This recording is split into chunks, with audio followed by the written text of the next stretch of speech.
ዛሬ እንኳን ደስ አላችሁ ለማለት ፈልጋለሁ።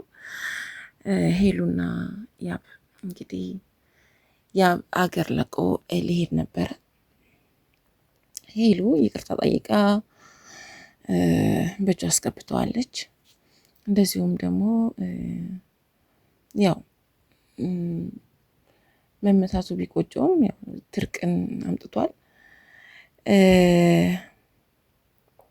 የእውነት እንጃ በመታረቃቸው በጣም ደስ ብሎኛል። እውነት ጥሩ ጓደኛ እንዳለው አሳይቷል። ልዑልም እንደ መጀመሪያው እንግዲህ ሁላችንም ከአመጣጡ ካየነው በፊት ልዑል እንግዲህ ያብ እንደማይሆናት ሲናገር ነበር። ይሄን አልዋሸውም አይደለም፣ ሲናገር ነበር እንደማይሆናት፣ ይሄ ፍቅር እንደማይቀጥል ሲናገር ነበር።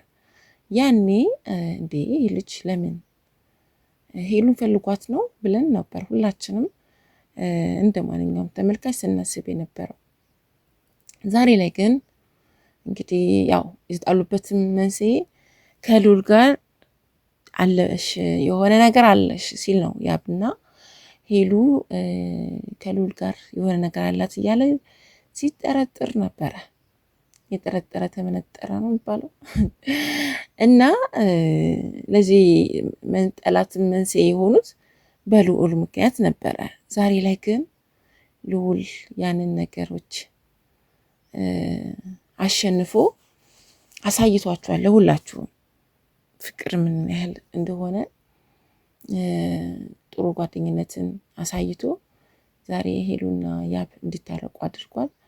እንዲሁም ልዩ ሁላችሁም ስታደንቋት አይቻለው በየኮመንተሩ። እስከዛሬ ሁላችንም አብረናት አብሬያችሁም ለምን እንደዚህ ያደረገች ለምን በመካከላቸው ገባች? እሱም ሲናገር እንግዲህ ያብም የስንት ዓመት ፍቅረኛዬ ናት እንዲህ እያለ ብዙ ነገሮችን ሲተነትን ሰምተናል። ሄሉም አብረው እንኳን በነበሩ ሰዓት ስትናገራቸው አልነበረም ትዝ ካላችሁ። በኋላ ግን ነገሮቹ እየከረሩ መጥተው ከሄሉ ጋር ትንሽ ሲከፋውም እየደወለ እሷን ነበር የሚጠራትና ዛሬ ላይ ግን ትልቅ ታሪክ ሰርተዋል ሁለቱም፣ በልዑል በኩልም በልዩ በኩልም እና ሳላመሰግን አላልፍም። ምክንያቱም ያን ሁሉ ነገር ያደረጉት እንግዲህ እሱም እንዳለው እሱም ያው ሄሉን ለማግኘት ሲል ያደረገው ነገር ይመስለኛል። ልዑል ልዩም ስታግዘው ነበር ለያብ ስራም። ዛሬ ላይ እንግዲህ ሁለቱም በእቅፍ ውስጥ ገብተው የተሳሳቁ ያየንበት ሁኔታ ነው። ያብ እንግዲህ አገር ለቆ የት አገር ሊሄድ እንደነበር እንግዲህ ባናውቅም ሊሄድ ነበረ። ዛሬ ላይ ግን ተመልሰው ሁለቱ የሳቅ ድምቀታቸውን አሳልፈዋል ማለት ነው። እና አንዳንድ ኮሜንታተሮች ደግሞ ወደ እኔ ቤት የነበራችሁ ኮሜንታተሮች አንቺ አላችሁኝ መጀመሪያ ስታሽቃብጪ ነበረ ያላችሁኝ ኮሜንታተሮች። አዎ ሳሽቃብጥ ነበር። ማሽቃብጦም ለመልካም ሴት ልጅ ነች ሲጀመር ሴት ልጅ ነች። አሽቃበጥኩኝ ምን ይጠበስ ታዲያ? ሴት ልጅ ነች አሽቃበጥኩኝ። እና ምንድን ያላችሁኝ እንዴት ለሷ እንትን ስትይ ነበረ? አዎ ሴት በመሆኗ አሽቃበጥኩሽ ምን ላድርግ? እና ስትወቅጩ አልነበር ዛሬ አዛኝ መሰልሽ። ለምንድን ነው ማላዝነው? ተመታ እኮ። ሲቀጥል እኔም ብያለሁ እንደው ሄሉ ሌላ ወንድ አምጥታ እንደምታስቀናው ነግራችሁ ነበር። ከዚህ ቀደምም ይሄ ነገር እንደምታደርገው ነግራችሁ ነበረ። አልሰማችሁ ከሆነ አላውቅም። እና ደግ አደረገችው ያልኩትም ምክንያቱም ሄሉን አያከብርም ነበረ። ያመናጭቃት ነበር፣ የወረወራት ነበር። እና ምን ማድረግ ነበረብኝ ስታስቡት? እንደ ሴት አዘንኩላት፣ እንደ ሴት አብሬያት ቆምኩኝ፣ ደገፍኩኝ። ሶዛት ምድጆ ችግሩ እድል የሚነጫነጫችሁ ምን ሆናችኋል? እና ሄሉ ለሄሉ ማገዜን በጣም አናዷቸዋል። ለሁለቱም እኩል ማየት ነበረብሽ አላችሁኝ። እንደ ሴት ደገፍኩ፣ እንደ ሴት አዘንኩ፣ አየሁ።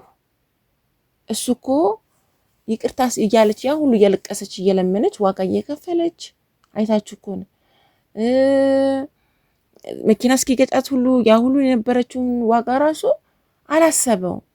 አይታችኋል አይደል እንዴ? አላሰበውም። ታዲያ ለምንድን ነው ማልናገረው? ለምንድን ነው ይቅርታ ስትለው ይቅርታን ላልተቀበለም?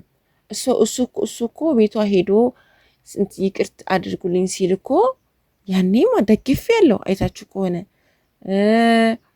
ከያብ ውጭ እንደማይሆን እየነገርኳችሁ ነበረ።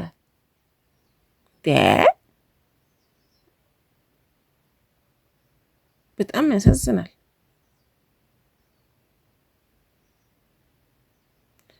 ስለዚህ ለሄሉ ነው የምትደግፊው እንጂ ለእሱ አትደግፊም። እንትን በይ፣ ሚዛናዊ ሁኚ። እንዲህ ስህተት እያየሁ እንዴት ነው ሚዛናዊ መሆነው?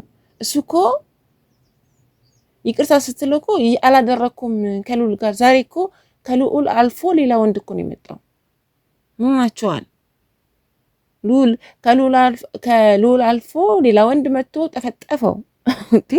ያ ነገር ባይሆን አሁንም አይታረቅም ነበረ ልጁ። አንዳንዴ ጎሸም ስትደረጉም ትታረቃላችሁ። ገባችሁ? ይቅርታ ካልገባ ድብድብ፣ መመታት፣ መጎሸም ያስታርቃል። እና ምን ላድርግ? እንኳን ደጋረርኩኝ። ጉድ እኮ ነው። የልብ ልብ የሰጥሻት አንቺ ነሽ።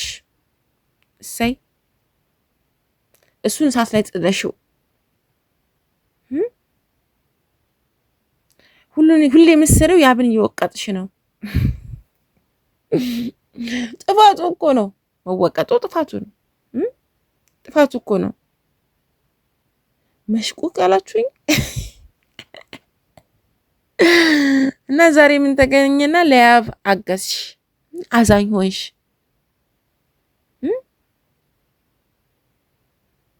ታስመስያለሽ።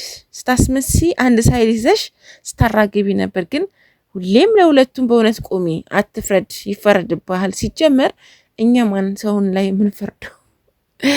አየሁኝ እንዴ አየሁ። ምንድነው ስራው? ሲጀመር በደንብ እያያችሁት ነበር እንዴ? ሮቤል እኮ መታው እንዴ ወንድሜን መታው። እንደዛ አትምታው። ልጁ ደም እስኪ ተፋደሳ እንዴት ይመተዋል? እንደውም በህግ መያዝ አለበት። ሮቤል በህግ መያዝ አለበት። በህግ ሊያዝ ይገባል።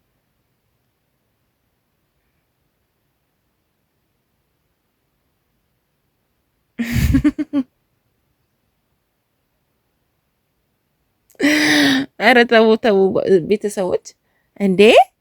ታዲያ ጥፋት እኮ አለበት። ልዑልም እኮ ያብም እኮ ጥፋት አለበት። ለምንድን ነው ጥፋቱን የምትደባብቁለት? ሮቤልን ከሰዋለን። በእርግጥ ግን ለምንድን ነው ጥፋቱን የምትደባብቁለት? ጥፋት አትደባብቁ። የምር እደ ወዴት እየሄዳችሁ ነው? ጥፋት አደባብቁ። በእግዚአብሔር ሲጀመር ትክክለኛውን ነገር ይሁ እናንተም እንደ ያደረግም ቤተሰብ ምን ጉድ ነው? አስከፍታችሁኛል በጣም ቱ